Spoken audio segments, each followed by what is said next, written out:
Tonight, we take a look at 1,000 years. 1,000 years from Revelation chapter 20.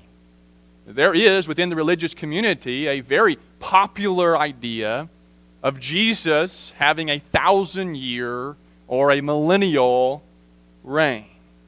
1,000-year reign. It is, not only is it very popular, it is also a topic, a discussion that can be, I'm not going to say it is, it doesn't have to be, but it can be fairly hot in that people like to debate it. And some people get pretty upset about it and pretty dogmatic about their particular view of the 1,000-year reign of Jesus. What is this about? What is the 1,000-year reign of Jesus? To answer that question and a few more questions that we will raise together as we proceed, we have to go to Revelation chapter 20. If you haven't already, open up or tap your device, whatever you need to do, almost to the back or the end of our biblical canon, all the way over to the 20th chapter, just a couple of chapters shy of the end of the book of Revelation. If you picked up a copy of the notes tonight on the back somewhere, you might have already noticed that we do have, in a sense, a lot of material to cover, but some of this will go pretty quickly on its own. You're thinking, okay, I hope so. But we have some different items to look at tonight. The clincher word, the touchstone word tonight, if you can just remember the word some, you might be well on your way to hanging on to some of what we talk about and discuss and think about tonight. First, let's look at some views on this passage and more specific to the question of 1,000-year reign. Let's open up now, if we haven't already, and read together from Revelation chapter 20. I'm going to read the first 6.5 verses. Can we do that? Are we allowed to split up a verse like that? Well, whether we are or not, we're going to do it. All right? I saw somebody nodding, so I've got at least one person's permission to do it. I think I saw two, so 2 or 3 witnesses, we're good to go. Revelation 20, beginning at the start of the chapter now, through verse 7. Then I saw an angel coming down from heaven, holding in his hand the key to the bottomless pit and a great chain. And he seized the dragon, that ancient serpent, who is the devil and Satan, and bound him for 1,000 years, and threw him into the pit, and shut it, and sealed it over him, so that he might not deceive the nations any longer, until the 1,000 years were ended. After that, he must be released for a little while.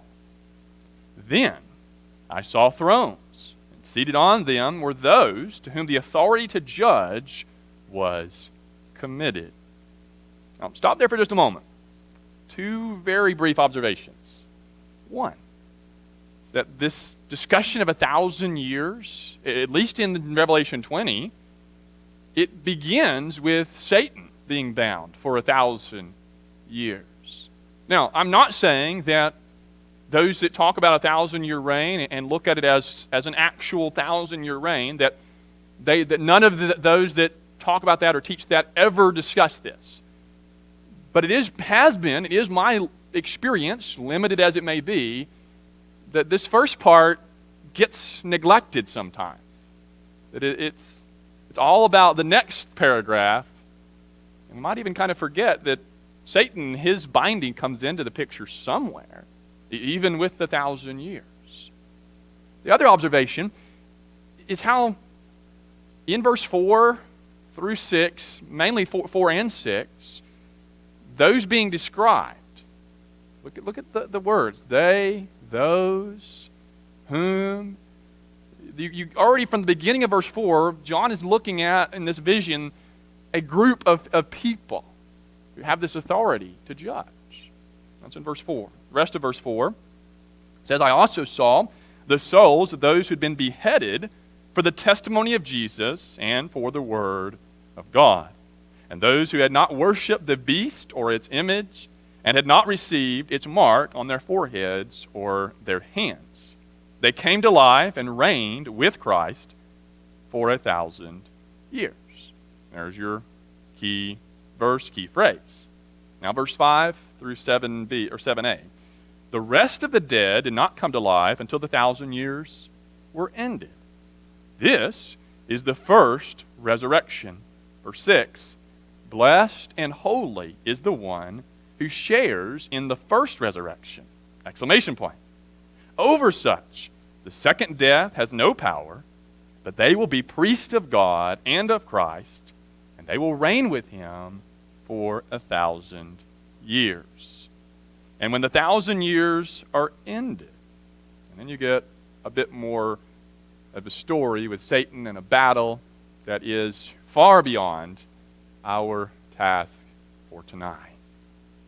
Here are some popular views. This is not a list of all of them. So if you go away tonight, don't go away tonight thinking, you might have already studied some of this, so you might already know, but don't go away thinking, please don't, that this is an exhaustive list. Here's 5 to consider tonight.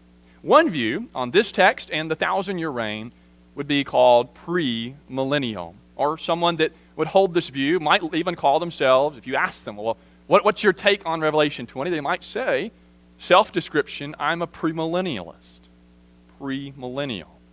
If you break it down, the idea, and part of the reason this is not exhaustive too, is because within each of these views, there may be, who knows, right? There could be a dozen or more different versions of this basic idea. So here's the basic idea, is that the millennial reign, prior to it, a pre-millennial reign, Jesus comes back, second coming. Usually within that view, Jesus raptures the people that are faithful to him, his own, and then there's some things that happen on the earth, and Jesus reigns on the earth. There's a lot that may happen or may not happen within a particular version of this view. But that's the heart of it, is that the millennial reign is a literal 1,000 years, and it happens right after Jesus comes. The word pre is focused on when Jesus comes. Then you have those that are post-millennial, or you have post-millennialism. This is the same basic idea, just a difference in timing. Remember we just said that pre is about Jesus coming. Well, now post is the opposite of that.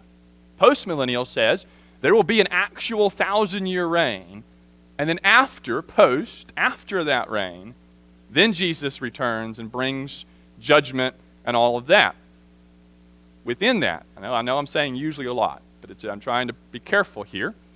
Usually, there is a time period here, this 1,000-year is a time when evangelism, the gospel really takes off.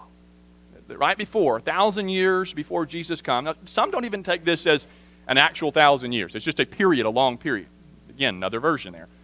But let's stick with the basic idea of 1,000 years of, could we call it spiritual prosperity? And that's this reign of Jesus in that way. And then post, Jesus comes.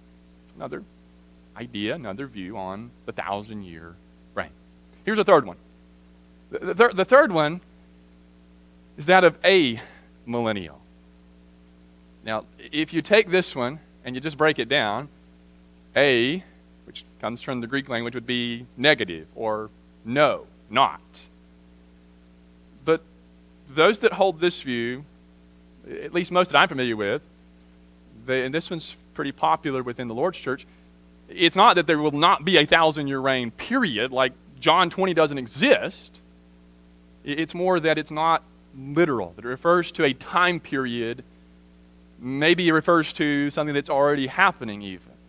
Right? That it's not really about the number as much as about the period and the reign of Jesus. So it's more about not a literal 1,000-year reign as much as it is there's no reign at all. And then a couple more. These aren't anywhere close to being as popular as the first three. First three are going to be if you surveyed religious people for the past 250 years. I say that in part because a couple of these haven't been around very long. But if you surveyed people, most would fall into some form of the first three. Transmillennial, by the way, it has nothing to do with gender, okay? But transmillennial are those that it's a part of a bigger belief system that Jesus came in his final, actual, full coming in judgment, all of that, in AD 70. And there's no more, Jesus is not coming back beyond that. And you die, and you go to heaven, and you reign with Jesus, and everything, the earth as it is going to continue to be. And so it's this twist on the 1,000-year reign. And then the last one is non-millennial. And this one, there are a few people out there that it's almost like they have just cut out or took some white out and removed the phrase 1,000-year reign from Revelation 20, or the whole paragraph or two itself. They don't think Revelation 20 says anything about a 1,000-year reign. So for them, it is straight up, it's not that it's literal or not, it's just it doesn't exist. It's not a thing. Kind of makes it easy, I guess, maybe to have the discussion. I just don't believe in it at all. Those are 5 basic ideas or views on 1,000-year reign from Revelation 20. Now let's ask some questions. Let's ask some questions about the text. I have for you 6 questions tonight. As we ask these questions, some of it is simply looking through the text and looking if you take it as literal. And that's a lot of what these questions are. If it's a literal 1,000-year reign, which would primarily be the first 2 views, premillennial or postmillennial, here's some questions to think about. The first one is, does Jesus, and you could add the word actually in here, or really, even though now most grammar experts are saying you don't use words like really and actually, you just say what you mean. But does Jesus reign in this text? Go back and read it again with me. Go back to verse 4, the last part of verse 4. He's already established the specifics of this group. The people that have this judgment, and their souls are before the altar, and there are people that haven't worshiped the beast. Some look at these as different groups. I think it makes more sense to look at them as being different descriptions of the same group, especially when you get to the end of verse 4 when he says, they came to life and reigned with Christ for 1,000 years. And then you go back to verse 6, they'll be priests of God and of Christ, and they will reign with him for 1,000 years. So you can answer the question in 2 ways. Does Jesus reign in this text? Does he reign for 1,000 years? Yeah. But the emphasis in what John writes isn't so much here on Jesus reigning, is it? But it's on the people that are reigning with Jesus. And the people that are living with Jesus. They live and reign 1,000 years with Jesus.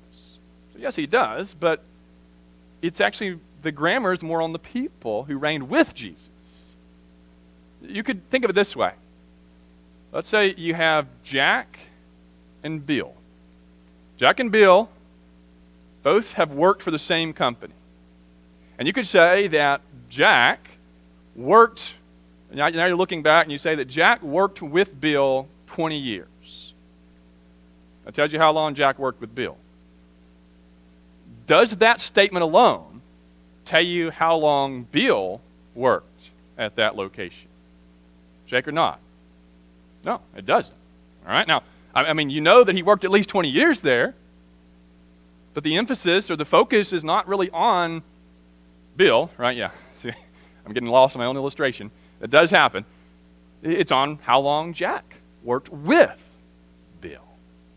So even if we just took everything else as literal in the whole chapter, I'm not sure that we could limit and say Jesus only reigned for 1,000, literal 1,000 years, when what I really know from the text is how long this group of people, whoever exactly they are or they aren't, reigned with Jesus.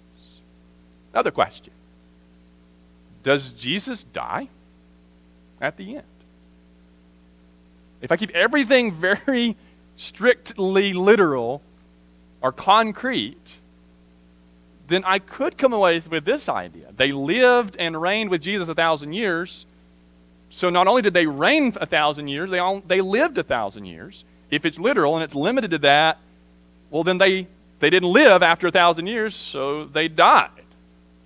And if this is also exactly what happened to Jesus,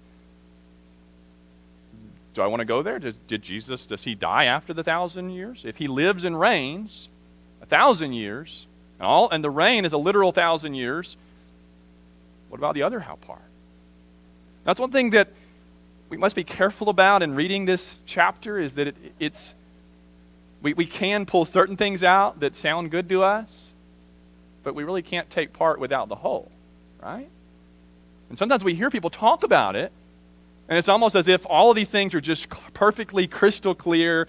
There's not any real issues, and it's just, this is the way it is. Jesus reigns 1,000 years. And we might not even hear anybody talk about the people that are reigning and living with Jesus. Here's another one. Do we have to be beheaded to reign with Jesus? If you keep the chapter as plain language, the people that reign and live with Jesus are people that have been beheaded. And a few other things that are described about. If we take this, and this is another phrase that I'm going to have to repeat myself for the sake of the discussion. If we take all of this as literal, then the picture is people that are headless, reigning, living with Jesus. Now, maybe when they come back to life, they get their heads back. I don't know. And I'm seriously not trying to belittle or be silly. Just if you take it straight away, do you have to be beheaded, and then do you stay that way? I don't know. Something to think about. And it's a good way to help us as to be cautious as we're reading scriptures that are written in highly symbolic language. Just start asking questions. Take parts of the text that just do not work out very well at all if it's literal. And just like only taking part, if one part is literal, what about the rest of it? Now, I'm not saying there aren't texts where some things are figurative and some things are concrete. Sure. But you have to be able to prove that and show why that's the case, either from the text itself or by comparing other scriptures to help you out a little. Here's 3 more questions. What about the other aspects of things that are often connected to this teaching?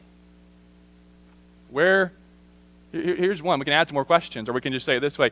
In Revelation 20, there's no rapture, not as is commonly taught. Now, there's a resurrection, a couple of resurrections, actually.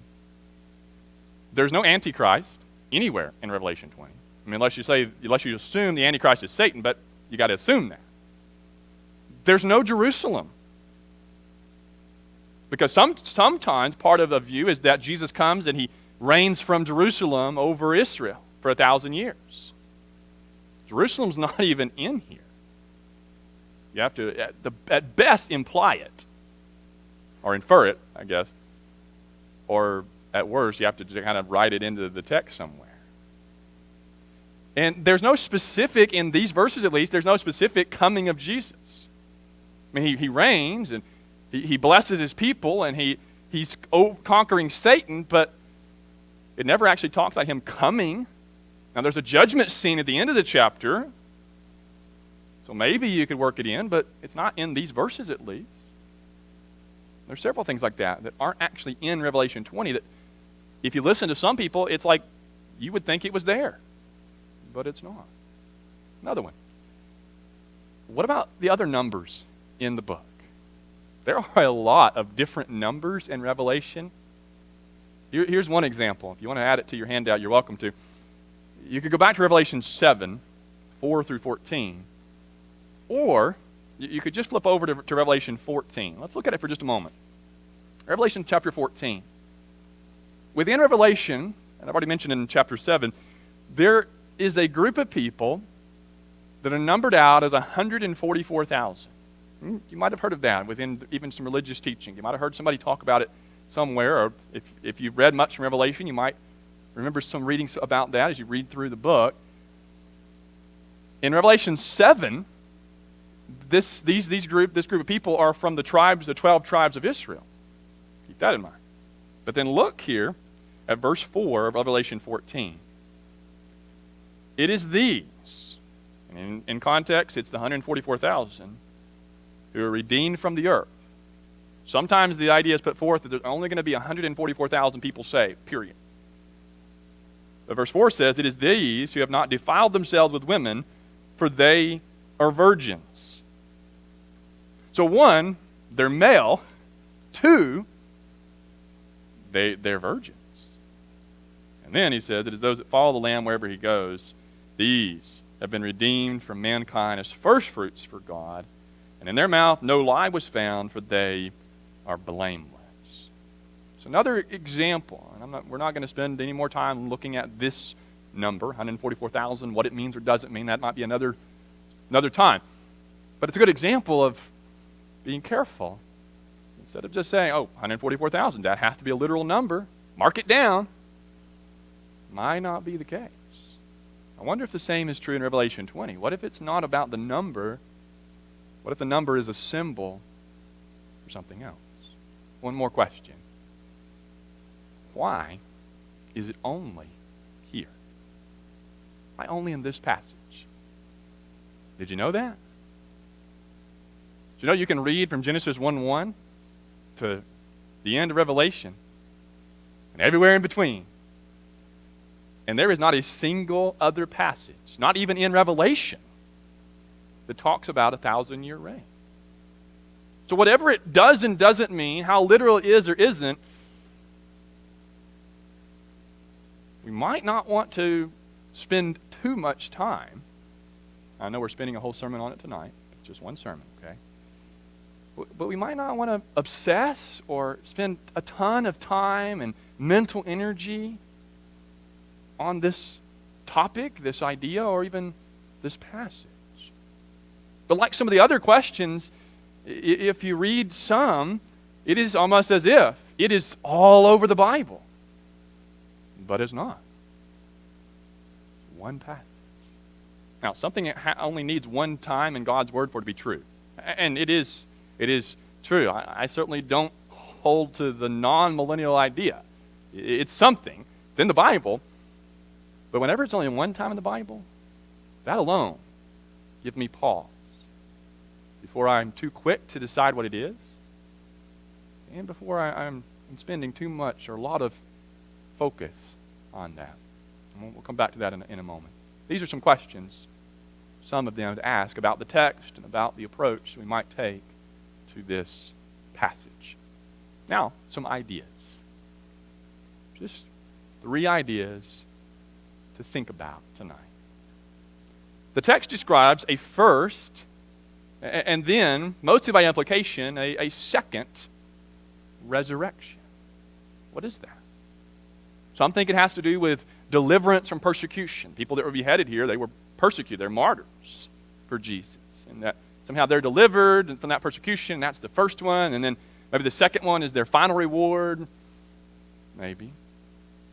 Let's look at a couple of passages. I have Romans chapter 6, 1 through 8. I wonder, and this is just an idea, I wonder if the first resurrection within this symbolic text is when I'm buried with Jesus, like in Romans 6, 1 through 8. Do you not know that as many of us as were buried with or baptized with him, were baptized into his death? We were buried with him by baptism, Romans 6, 4. You have several references throughout this chapter to being buried in baptism and then raised with Jesus. I wonder if that could be the spiritual first resurrection. Take a look at 2 Timothy chapter 2, verses 11 and 12. 2 Timothy 2, 11 and 12. Here the Holy Spirit gets rather poetic through Paul. And they read these words about the life and the work of a Christian. 2 Timothy 2, 11 and 12. A possible idea of how some of this works out in Revelation 20. The saying is trustworthy, for if we have died with him, we will also live with him. Now, is that died baptism, or is it persecution? Or is it both? If we endure, we will also reign with him. Right here, back to back, you have the same idea as in Revelation 20. Live, reign. And then two more. If we deny him, the opposite now, he will also deny us. If we are faithless, he remains faithful, for he cannot deny himself. One idea for tonight. A second idea is that of priests. What did it say? That these people, they're priests of God and for Jesus or for the Christ? 1 Peter chapter 2, verse 9, describes Christians, and I see no reason to make exemptions or somehow to change this to where it's only certain Christians or Christians that have been dead, have died and done miracles or anything like that. But 1 Peter chapter 2, verse 9 says, you are a chosen race, a royal priesthood. If you back up to verse 5, there it's a holy priesthood. It is these two verses and a few other passages that lead me to the conclusion that all Christians are priests today, under the high priest, Jesus. We could look at the whole letter to the Hebrews for more information on that. So here's an idea. Could it be that those described in Revelation 20, the beheading, some of those things being symbolic but having some meaning for those that were persecuted and might still be persecuted, being a part of that, what if there is something there for all Christians who one day, if they've participated in the first resurrection, will participate in the second one and live and reign with Jesus? An idea. One more idea. Some ideas. This idea relates to Jesus' reign. You could go to Matthew 28, verse 18, where Jesus tells the apostles, what's the preface to the Great Commission there? I have all what? Authority. Where? In heaven and on, I think I did, all right, in heaven and on earth. Right there, at the beginning of the apostles' mission, Jesus himself says he's reigning authority in heaven and on earth. Take a glance at 1 Corinthians chapter 15. Part of what we are doing this evening is comparing passages that are in context of plain language to one that is cloaked in more figurative or metaphoric language. 1 Corinthians chapter 15, beginning at verse 24. Now this is looking forward to this whole chapter is about the resurrection, the graves being opened, and people resurrected to immortality, Paul writes later. But here, he says this, then comes the end, when he delivers the kingdom to God the Father, after destroying every rule and every authority and power. For he must reign until he has put all his enemies under his feet. That sounds like Jesus is reigning when Paul writes this and is going to keep reigning. Now, as to exactly the nature of delivering the kingdom, does that mean he doesn't reign? That also is for another occasion. But he says the last enemy, verse 26, to be destroyed is death. For God has put all things in subjection under his feet. But when it says all things are put in subjection, it is plain that he is exempted who put all things in subjection under him. A lot is said here. One idea is that Jesus is reigning now. So could it be that the number 1,000 refers to symbolically something like the completeness, the totality of his reign? Could it be that this 1,000-year reign isn't necessarily a literal number? And could it be that it began when Jesus began this reign, when he ascended to authority on high, the throne, as it's described elsewhere in other passages, on high.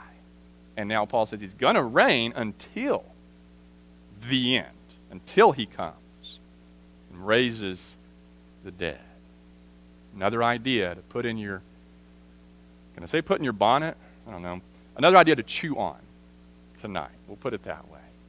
Let's now close with some lessons. Some lessons. Here's a couple of principles. The first one is to be cautious or careful. And I know we've already, in a sense, said this, but here's a bottom line way of thinking about it. That we ought to be careful when we use passages like this that are, regardless of what your view is, I think anybody can agree that there is a lot of symbolic language in Revelation. Doesn't matter what view you hold. I mean, there's very few that say every single thing is literal. Pretty much everybody agrees to some of that. Let's be careful, because it is easy to read a passage like Revelation 20 and build an entire doctrine on it and use that to interpret passages that are more plain. If anything, doesn't it make more sense to establish basic ideas and doctrines from plain passages where you don't have to try to figure out what is this symbol and what does this number mean and what does that mean? And then, if anything, use that passage, or at least the idea you get from a concrete passage, to help you interpret and figure out something that might not be so clear. Case in point, Revelation 20. I think that might be getting the cart before the horse to do it the other way. And then, I think we also ought to be careful about focusing too much. Here's the big fancy word for tonight. Are you jotting that down? On eschatology. And that's a big fancy word, one of those highfalutin words that just means end times doctrines or discussions. I don't know exactly why. This is not a lesson on psychology. I'm not even going to go into that. But some seem like they are addicted almost to discussing, to teaching, to reading, and listening to things that are about the end times and eschatology. I'm not saying we shouldn't study it. We've been studying some of it tonight. It's in the Bible. There's actually quite a bit about in different descriptions in the Bible about what's going to happen, as Paul calls it, when the end comes. But if we focus there too much, what do we do in the meantime? We might end up neglecting what we're supposed to do before that time comes. Like how to live the life of a Christian, how to worship like a Christian, and so on. And if you have someone that you have some disagreement with about eschatology, a friend, a coworker, a family member, I'm not sure I would spend much of any time discussing it. If there are other more pressing matters, like how to become a Christian, the nature of the church, if those matters aren't settled first, I don't know that I would go there. At least not very much. Because if I spend all my time trying to figure out exactly what it's going to be like when Jesus comes and exactly what heaven's going to be like, I might be in danger of neglecting other things to the point that I'm not ready when Jesus comes. And that might wake me up and say, hey, I need to be careful. 3 lessons from Revelation 20. One, big one, is that Jesus is sovereign. Regardless of anything else. I may not know all the if, and buts, and all the symbolic language in Revelation 20 or in the whole book, but one thing I do know is that when all is said and done, Jesus is king. Jesus conquers. Satan, death, sin, all of that.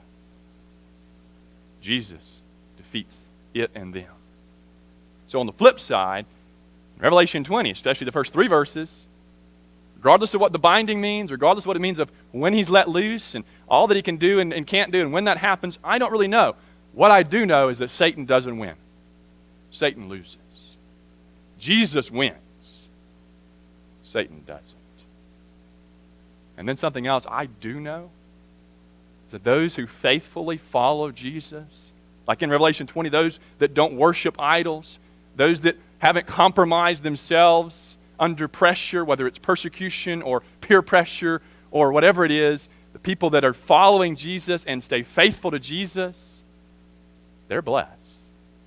They do things like reign with Jesus and live with Jesus. Things are said of them that the second death, the eternal death, doesn't harm them because they serve Jesus. Go back to the first one, who's sovereign, and they don't serve Satan, who in the end doesn't win. He loses. Some to think, to contemplate a bit tonight from Revelation 20, 1,000-year reign. There may be a lot of questions that remain unanswered, at least in this lifetime, about Revelation. And maybe some other things in the Bible. But that doesn't mean that the truth about how to become a Christian, we mentioned some of it already, where I turn away from those idols, turn away from Satan. I say goodbye to that, and I, in a sense, say hello to Jesus, and I mean that in a non-trivial way as well tonight. I recognize and turn to Him, broken by my sin, and I am buried with Jesus, raised out of that watery grave. To quote further from Romans 6, to walk in newness of life. And I do know that the basics of living and being, worshiping as a Christian, yeah, there's some nuances and some things that are still, of course, to be discussed. But the basics are not that difficult to understand. And although sometimes they're difficult to practice, if I focus on Jesus, His death, and His reign, it might make the difference so that I can be one of those who does get to live forever with Jesus, regardless of any of the details. That's where I want to be. Hope you do too. As we stand together and sing.